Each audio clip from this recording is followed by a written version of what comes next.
Hey, welcome back everyone to Brighter Rays. We are looking at the introduction to Colossians. Today we're talking about the author of the book. Now, like most books of the Bible, the authorship of the book of Colossians has been questioned. Every book has, but so has this one. Now, scholars questioned the book because of its similarity to the book of Ephesians. They argue that Colossians is a later work derived from the book of Ephesians. So somebody took the book and created a new one off of the book of Ephesians. Some scholars question the book because they thought it addresses the Gnostic teaching of the 2nd century. This, of course, would put the writing way after Paul's time.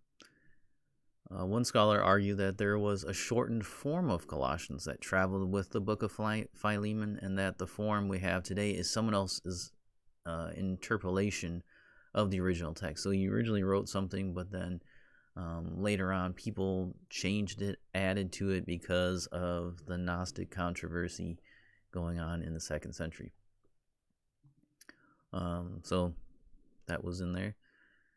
Over time, most of these arguments have been proven unfounded and really are no longer argued. So it used to be a controversial kind of idea, but now not so much. People don't really have a problem with it. The main problem that scholars point to is the text itself. There are at least 50 words in Colossians that are used that are not found in other letters written by Paul. So there's different vocabulary that Paul uses here than he uses anywhere else. There's also an absence of common words like salvation, justification, that are found in other letters that he writes. Usually there's common words that he uses in all of his letters. Those aren't here. Also, the style of the letter is distinct and is described as being abrupt and succinct, unlike its sister letter, Ephesians, which is really a free-flowing kind of, long sentences, very long, not long-winded, but very descriptive. Others have a problem with how the author confronts false teaching, which is not the common way Paul does in his other letters. Do these concerns deny the Apostle Paul from being the author? No. Colossians 1:1 says, Paul, an apostle of Christ Jesus by the will of God. The first and last sentences of this letter identify the author as the Apostle Paul. The difference in vocabulary and style can be contributed to a change in audience, a purpose, and even those false teachers that are being addressed. Now, he's addressing the proto-Gnostic, the early Gnostic ideas which have been found. So a lot of those ideas were actually in Judaism and then carried over into early Christianity. So those kind of Gnostic ideas were around way before the 2nd century, where they really began to take hold. They were floating around for a long time, like most ideas do. Difference in vocabulary. If you're writing to a different group of people, then you use different vocabulary. Who are you talking to? You're talking to mainly Gentiles, then you probably would change it.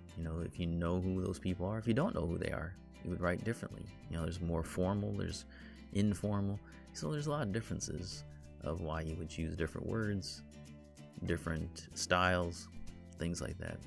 Doesn't mean that you didn't write it, just means you're writing in a different context. So,